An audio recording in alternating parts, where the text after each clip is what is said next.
They say money can't buy everything. But what if it could buy control? Control over currencies, elections, even nations themselves. In the shadows of global finance, far from the eyes of the public, one man quietly rewrote the rules of power. He never held office, never commanded an army, yet he brought entire economies to their knees. With a single move, his name, George Soros, to some a hero, to others a manipulator. But no matter what side you're on, one truth remains: he changed the world, and he did it without a single bullet fired. In 1992, he made $1 billion in a single day, and cost the United Kingdom billions. They called it Black Wednesday. He called it an opportunity. But that was just the beginning. What followed was a legacy of influence. Through think tanks, in political funding, and media strategies that shaped revolutions, collapsed governments, and divided the globe. This is not a conspiracy. This is not fiction. This is the true story of the billionaire who manipulated an entire country. To understand the man who shook nations, we must go back to where it all began. George Soros was born in 1930 in Budapest, Hungary, to a well-off Jewish family. His father Tiva was a lawyer, but more importantly, he was a survivor. A man who forged documents, identities, and narratives to protect his family during the Nazi occupation. Soros was just 13 when the Nazis invaded Hungary. While children his age played in the streets, Soros was learning how to survive in a collapsing society. One day he was Jewish. The next he had a new name and a new identity, courtesy of Ford papers. And in that chaos, something inside him shifted, a belief that survival wasn't about strength. It was about perception. After the war, Soros fled communism and made his way to London. He washed dishes and worked as a railway porter to pay for his education at the London School of Economics. There, he studied under Karl Popper, a philosopher who believed in a open society and the dangers of authoritarianism. But Soros wasn't just absorbing ideas. He was calculating, learning how ideas shape markets, how narratives move masses, and how belief, true or false, can drive the fate of a nation. By the late 1950s, he made his way to New York City. He had no connections, no name, but he had one powerful weapon, a mind trained in survival systems and psychology. He entered the world of finance not as a banker, but as a predator. While others followed the markets, Soros studied their behavior, their mood, their weaknesses. He saw markets not as numbers, but as living, breathing organisms fueled by fear, greed, and illusion. And in just a few short decades, George Soros would become one of the richest men alive, not by building businesses, but by betting against entire countries. While most billionaires focus on profits, George Soros focused on perception. He wasn't just a financier. He was a philosopher in a 5,000-word suit, a thinker who turned abstract theories into billion-dollar weapons. His secret weapon, a concept he called reflexivity. Reflexivity, Soros claimed, is the idea that markets don't just reflect reality, they shape it. That when people believe something is true, their actions make it become true. And in turn, that new truth feeds their belief, creating a loop of self-fulfilling prophecy. In simple terms, if enough people believe a currency is collapsing, it will collapse. If enough people believe a stock is worthless, it becomes worthless. He didn't invest in assets. He invested in human behavior. While traditional economists worshipped numbers and models, Soros hunted for narratives, mass delusions, cracks in the global belief system. He called the market irrational, and that's exactly what made it so profitable. His hedge fund, the Quantum Fund, became a juggernaut. While Wall Street played by the rules, Soros bent them, using his theory to find weaknesses not in companies but in entire economies. To him, the market wasn't a machine. It was a living, breathing organism, sick with fear, greed, and overconfidence. And he knew exactly how to infect it. One former analyst said, Soros wasn't trading the market, he was playing God. And soon, the world would learn just how far he was willing to go to prove his theory right. It was the night of September 15, 1992. In London, the Bank of England braced for an ordinary week, but in the shadows of global finance. A storm was about to hit. George Soros had spotted a flaw, a fatal weakness in the British financial system, and he was about to weaponize it. The setup. At the time, Britain was part of the European Exchange Rate Mechanism, or ERM, a system that tied European currencies together to prevent wild fluctuations. The British pound was overvalued, propped up by political pride, not economic reality. Inflation was high, interest rates were painful, unemployment rising, and the Bank of England was burning through billions trying to defend an artificial exchange rate. Soros knew it couldn't last. His bet that the pound would fall hard and that the British government wouldn't be able to stop it. The attackee, with his quantum fund, Soros borrowed over 10 billion in British pounds and sold them off in waves. This wasn't a trade. It was a financial assault on a sovereign currency. As markets panicked, other hedge funds followed. Confidence cracked. Pressure mounted. The Bank of England raised interest rates from 10% to 12%, then 15%. It didn't matter. By the morning of September 16th, Black Wednesday, the British government surrendered. They pulled the pound out of the ERM. The aftermath: George Soros made $1 billion in profit. In a single day, the UK Treasury lost over 3 billion. The pound collapsed. Politicians were humiliated. And Soros, he was now a legend. The media called him the man who broke the Bank of England. Some called it genius. Others called it treason. But Soros didn't flinch. To him, it was just the math of belief. A lesson in how fragile nations really are when fear takes over. And now, with that single act of financial warp, Soros realized something deeper. He didn't just have the power to break markets. He had the power to reshape entire countries. After Black Wednesday, George Soros wasn't just reshape, he was untouchable. He had proven that money could move markets and bring governments to their knees. But what happens when that money starts shaping ideologies, rewriting national policies, and funding revolutions? That's exactly what happened next. The Open Society Empire. In the 1990s, Soros launched the Open Society Foundations, a network of organizations, think tanks, media outlets, and advocacy groups operating in over 120 countries. On paper, their mission was noble: promote human rights, democracy, education, and transparency. In reality, critics say it was something much more powerful, a global influence machine. Through his foundations, Soros poured billions into funding political movements, anti-corruption watchdogs, opposition parties, activist media, and even election campaigns, all under the banner of democracy.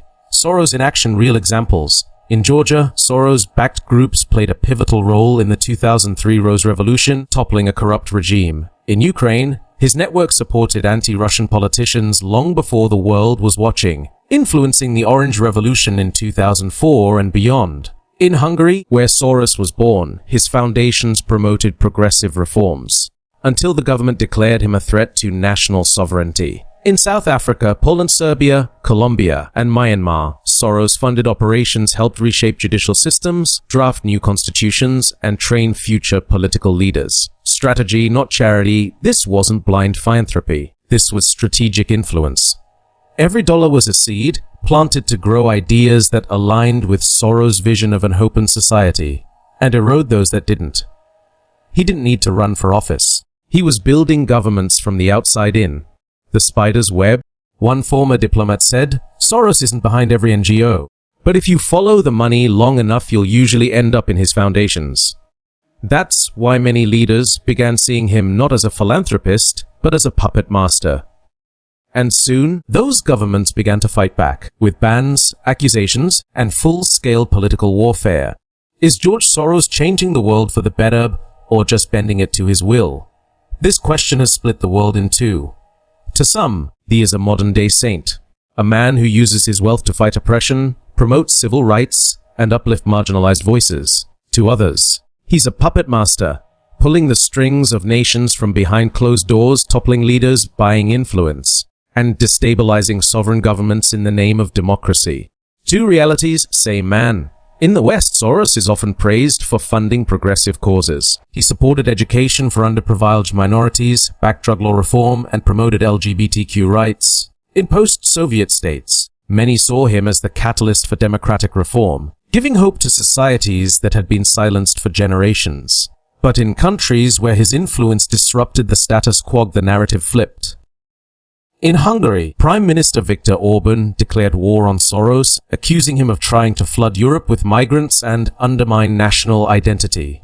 In Russia, Soros organizations were banned, labeled a threat to national security. In Malaysia, former Prime Minister Mahathir Mohamad blamed him for crashing their currency during the Asian financial crisis, calling him a villain. Influence without accountability. Here lies the deeper dilemma. Soros has influence greater than many presidents, but answers to no voters, no constitution, no checks or balances. He He funds media, opposition groups, election watchdogs, and legal reformers, often all at once, within the same country. Is that democracy? Or is it foreign interference with a noble mask? The man speaks. In his own words, Soros has said, "I am there to make money. I cannot and do not look at the social consequences of what I do." Yet he also claims his goal is to build a more open, tolerant, and just world. So which is it? Is he enlightened capitalist or the architect of chaos? You can influence a market quietly, but you can't manipulate a country without making enemies. By the 2000s, Soros wasn't just investing in economies. He was reshaping entire nations, and some of those nations started pushing back. Hungering the war at home, ironically, the fiercest opposition Soros would face came from his birthplace, Hungary. In the 2010s, Hungarian Prime Minister Viktor Orban launched a national campaign branding Soros as a threat to Hungarian sovereignty. Giant billboards across the country reading, "Don't let George Soros have the last laugh." Soros-funded Central European University was forced to shut down operations and relocate to Vienna. NGOs backed by open society foundations were labeled as foreign agents. To Orban, Soros was a symbol of globalist interference, a billionaire trying to erase national identity under the mask of democracy, a Russia declaring the foundations terrorist. In 2015, the Russian government banned all Soros-linked organizations, officially labeling them as threats to national security. Russian prosecutors accused open society foundations of trying to destabilize the political landscape and undermine traditional Russian values. They saw Soros not as a philanthropist, but as an ideologue with a billion-dollar war chest. Malaysia accused of economic sabotage in 1997. During the Asian financial crisis, Soros bet against the Thai baht and the Malaysian ringgit. Currencies collapsed, economies unraveled. Malaysian Prime Minister Mahathir Mohamad openly blamed Soros, calling him a moron and a menace. To this day, some believe Soros' speculative attacks were a form of economic warfare, profit-driven, but with political side effects. The anti-Soros alliance.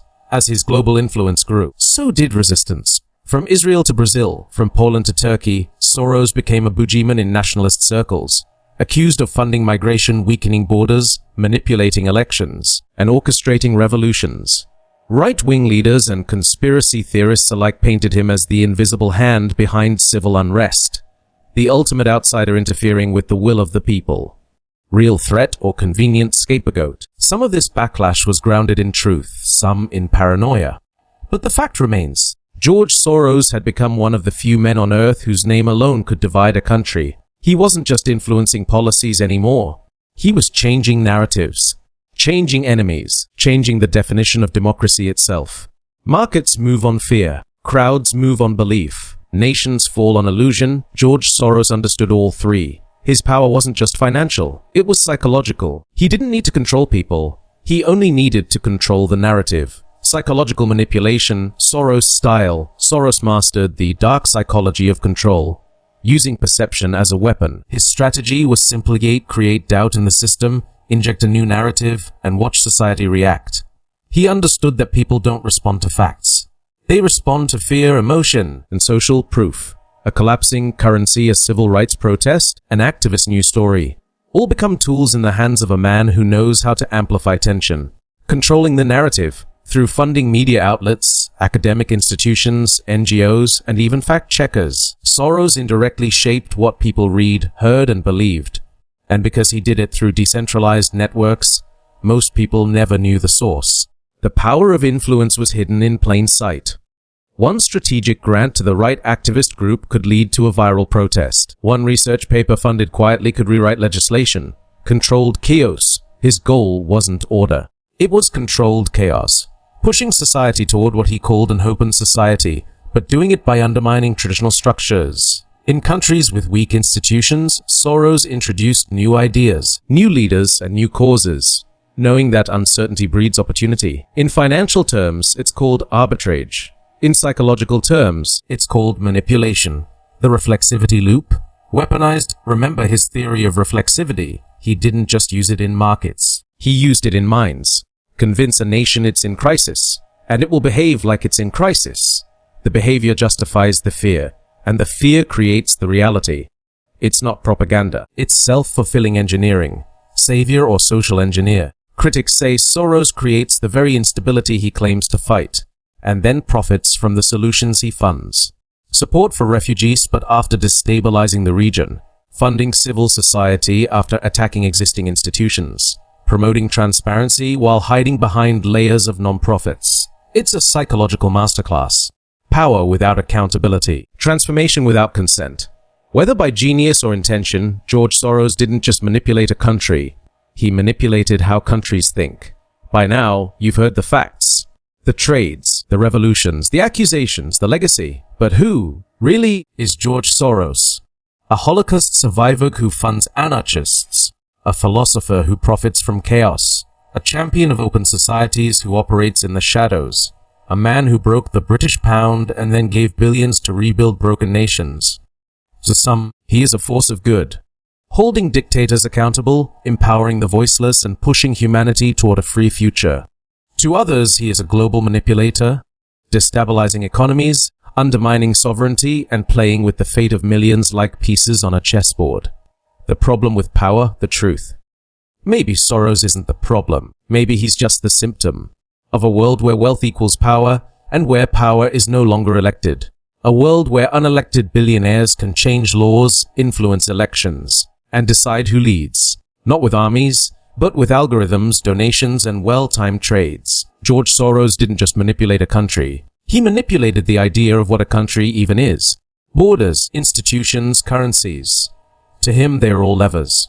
He once said, "I'm not afraid of chaos, because chaos breeds opportunity." And in that one sentence is the truth about everything he is. Visionary, villain, mastermind, monster. You decide. Because in a world of illusion and influence, sometimes the most dangerous power is the one you don't see. This was the story of the billionaire who manipulated an entire country, and maybe the world.